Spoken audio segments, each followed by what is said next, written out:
Namaste and good morning. How are you today? Good.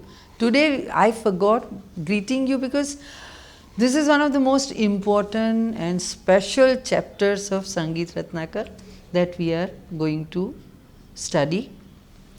It is, can you imagine, it is a person fit for dancing, merits of a dancer, defects of a dancer, the dance troupe, merits and defects of the troupe, the teacher, acharya, the actor, nata, dancer, nartaka.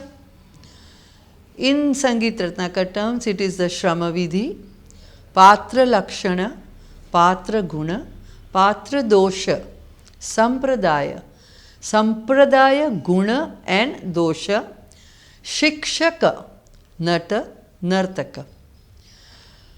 Among the many literary works written regarding the Indian School of Music and Performing Arts, Sangeeta Ratnakar by Sharangdev is one of the prime importance.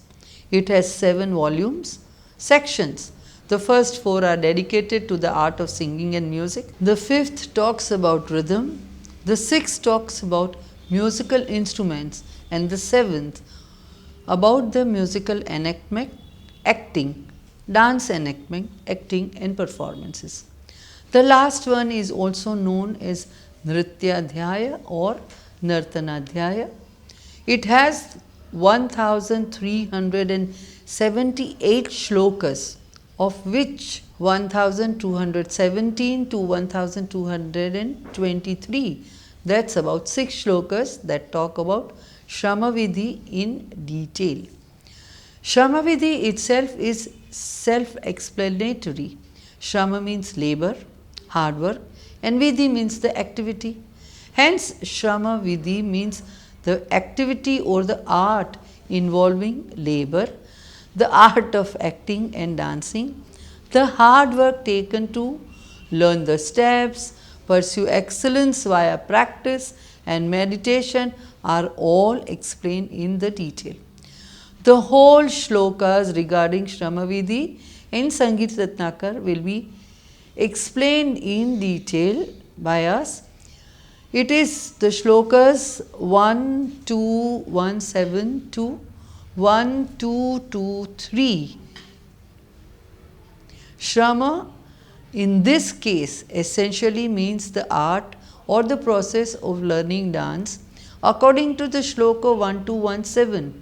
Vignesha, that is Ganapati, goddess Saraswati, Brahma, Vishnu and Maheshwar, the theatre stage, other gods that bless the stage, musical instruments, rhythm and the beats, the Upadhyaya, that is the teacher, Nritya Kanya, the ladies who perform the dance, 2 pillars, other accessories and beat marking stick are all worshipped using the incense, sandalwood, paste. A proper arati or the prayer ceremony is conducted in which fragrant flowers, incense sticks and oil-lit lamps, etc. are offered to the deities. The entire ceremony should be conducted by a Brahmin. After this, the men and women dancers who are going to perform on stage can begin their performance according to an auspicious time. Shubha Ghatika. This is something very similar to the Purvaranga and Nandi of NATYASHASTRA, but in a concise manner. Now, when we go further, it says that a stick is placed between 2 pillars as the support. The stick should be as high as the chest of the dancer, so that he or she is able to hold the stick with the hands. After wearing the appropriate dress or the costume, holding the stick in his hand, the dancer begins the rehearsal or the practice. With single-minded focus, he undertakes precise practice of the acts such as circumference conduct, establishing line marking, harmonizing to the rhythm and the beats.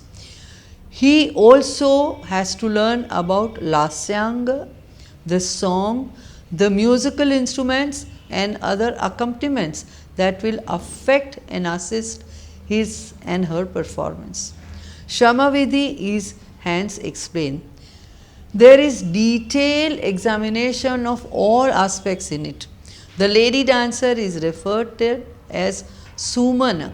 This means the dancer should not only be physically but also mentally attuned, dedicated and complete to the task of dancing.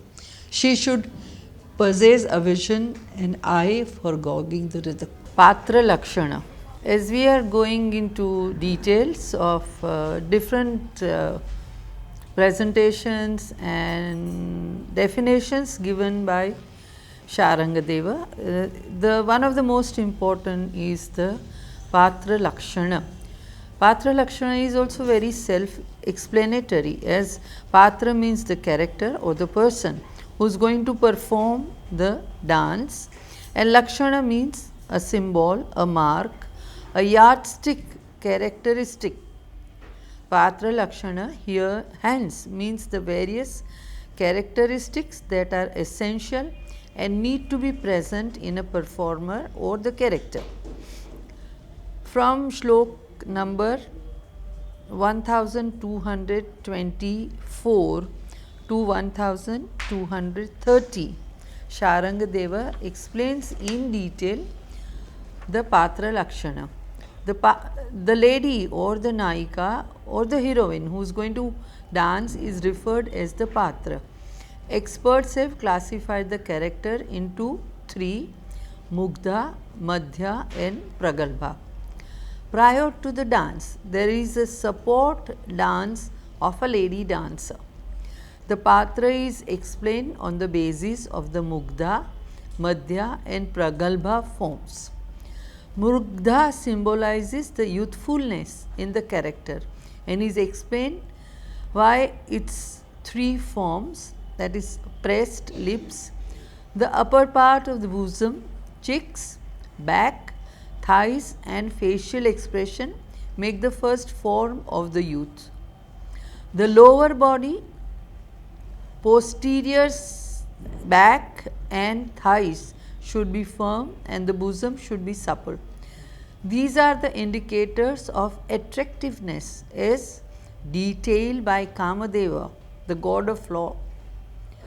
And these physical features are the second form of youth, the one which excites, which provides grace, which comes from comprehensive knowledge of performance and finesse, is the third form of youth.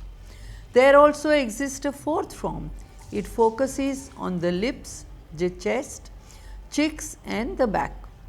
The characters exhibiting this form is considered to be exceedingly pragalbha. This form also indicates the progression, leaning of the Patra into maturity and old age.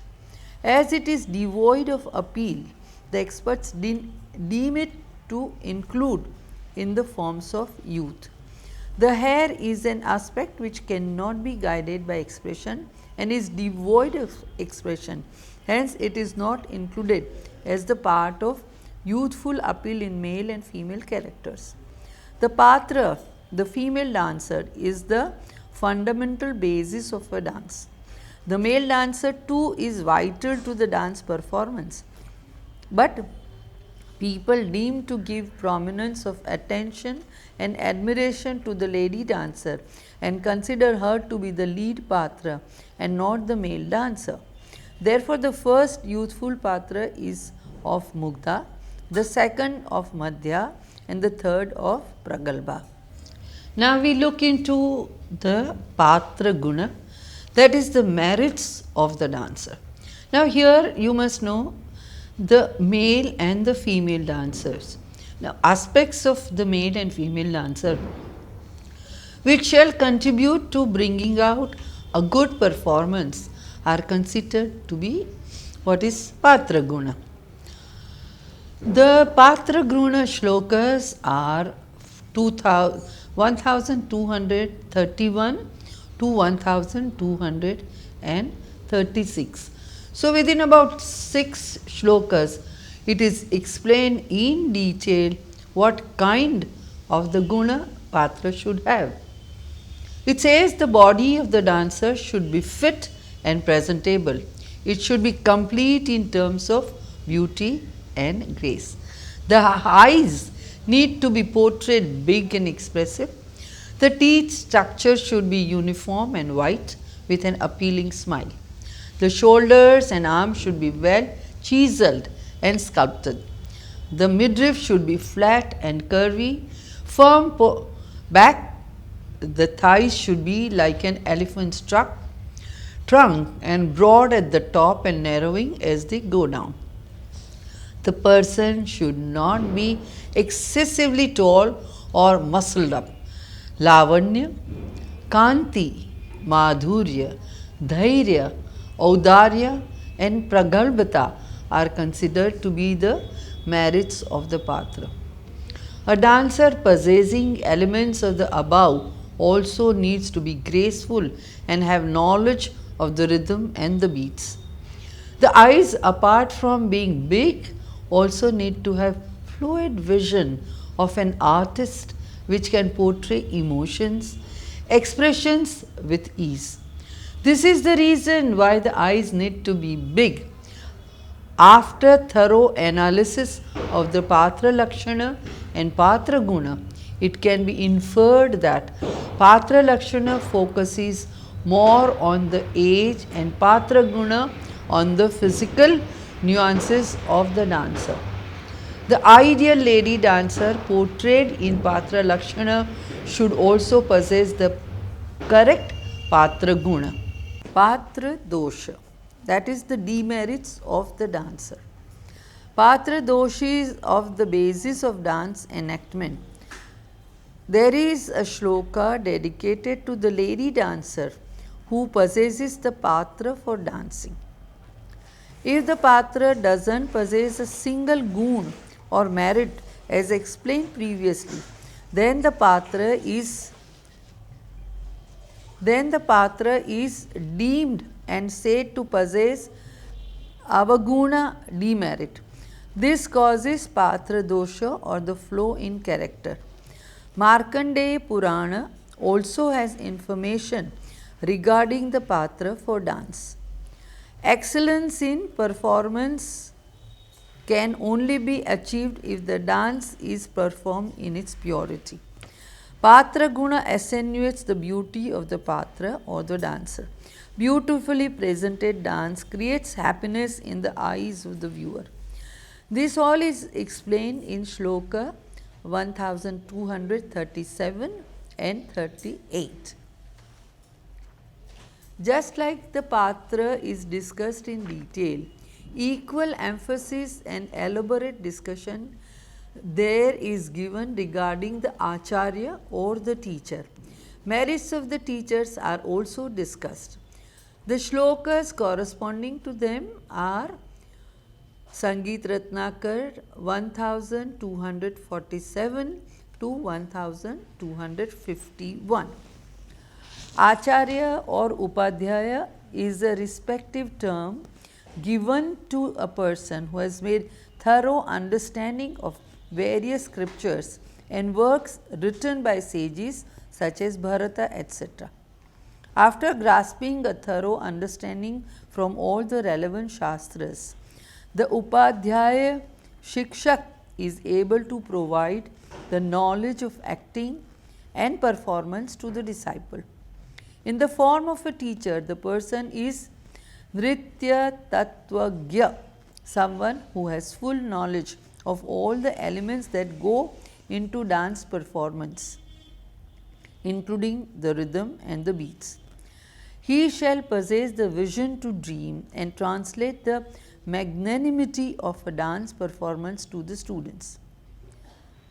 Griha Moksha Vichakshana refers to bearing knowledge of the beginning and conduct of the accompanying music.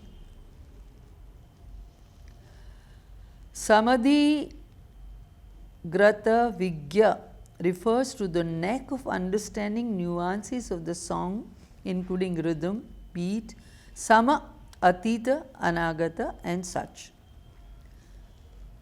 Sampradaya Gatya Gnana means someone who knows about the customs and traditions of the community, the popular Shastra, literature, musical melody and the raga. And one who knows all about the correct musical raga, their importance and speciality, and synchronizing parts of the raga with the rhythm and beat for a polished dance performance.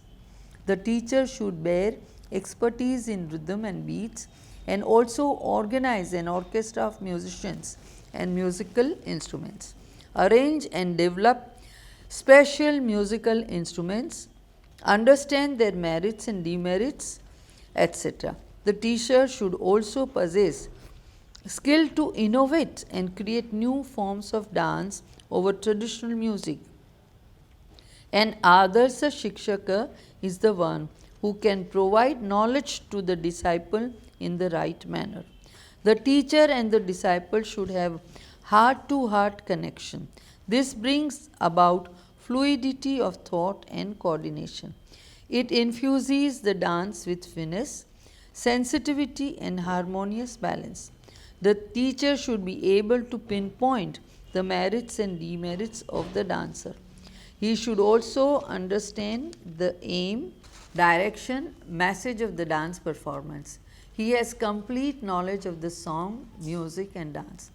The Acharya is essentially a good orator. He should be presentable, that is, command respect with his looks and demeanor, who understands what shall appeal to the audience, who is a devotee of Saraswati and have a thorough know-how of the music and musical instrument. Sangita refers to the harmonious blending of vocal music, instrumental playback and dance performance, and the ideal teacher should possess strong command over all the three forms. So, you see here the teacher is Sikshana, and they are the most important people for any dancer to learn. Then what is Anata is described in Shloka 1327. It says that Chaturtha Abhinaya Bhigyo, that means a person well versed down to the nuances of the four forms of acting, that is Angika, Vachika, Satvika and Aharya. The person should be capable in performing, enacting all forms of finesse. He should be capable to enact each form individually, and hence he is called a Nata. The person should also be well versed with the different forms of Rupaka, like language. Bhana is a form of Rupaka and is a part of the interconnected Dasharupa. The Nata should also be well versed in all these 10 forms of Rupaka. Nartaka Suribhi Prokto Marga Nrutte Krutashamaha means one who has practiced Marga kind of Nritta.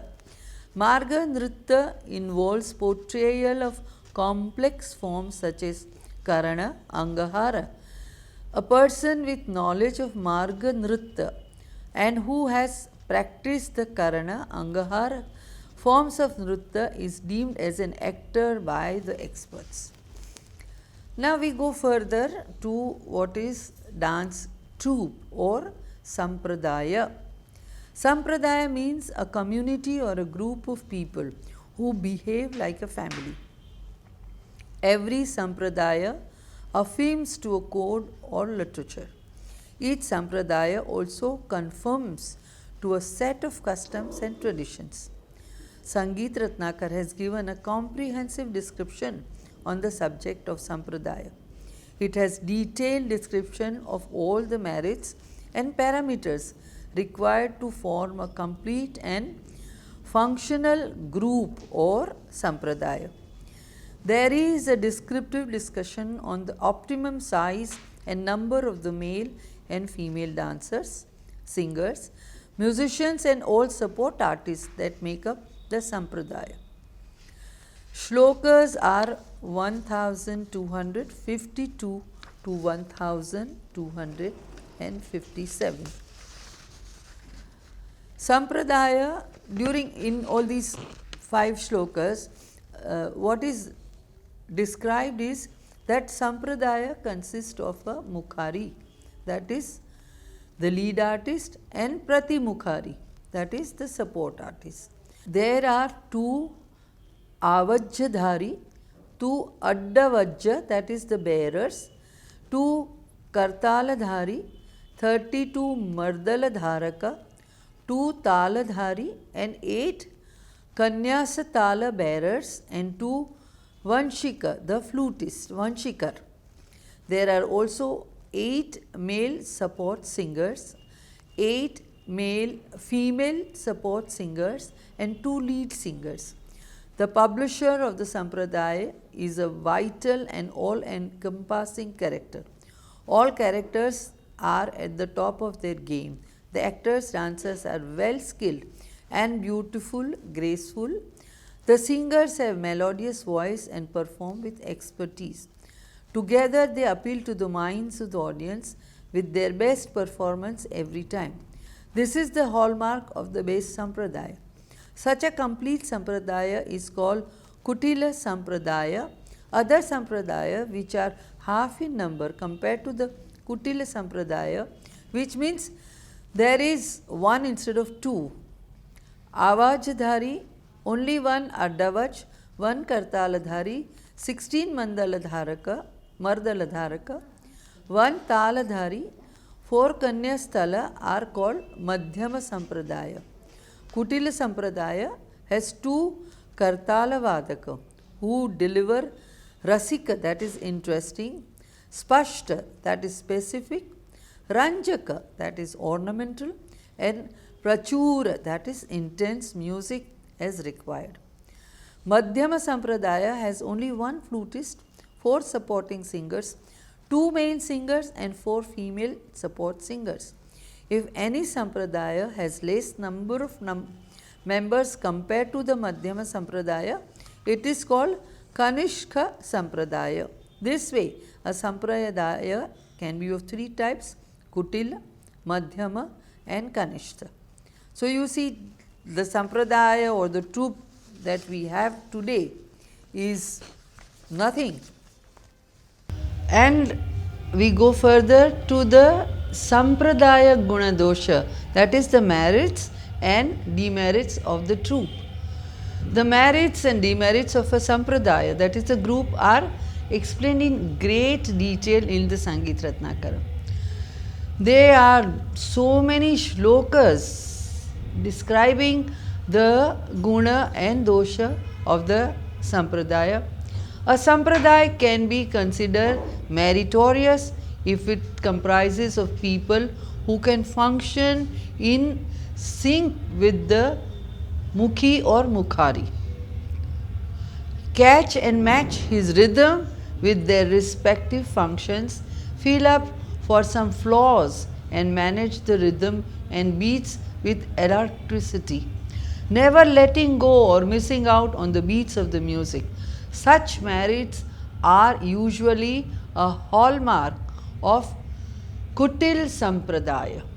A Samanya Sampradaya that does not possess these 4 keys or the 4 key merits or possess some basic flaws attributes to the demerit of that Sampradaya.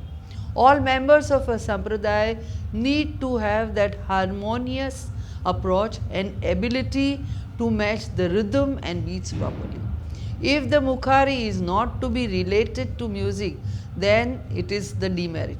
If the actors, performers, dancers are not able to complement in accordance with the music piece, then they have flaws, which goes on to become a demerit of the collective Sampradaya. This form of performing art fails to impress the mind of the art-loving audience, and hence this counts for a demerit of the Sampradaya in question. In Sangita Ratnakara, Sharangadeva has provided a detailed description of Shramavidi, Patra Lakshana, Patra Guna, Patra Dosha, Nata, Acharya, Nartana Sampradaya, Guna and Dosha. Upon studying all these subjects in depth, one can understand their implications. Sarangdeva has enumerated all the merits specifically required for each of those categories.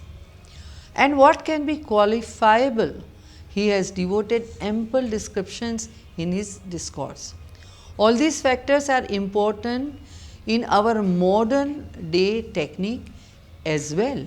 If one adheres to the Patra Lakshana and Patra Dosha and Guna, then one can get a clear idea of on how to become an all-encompassing female dancer.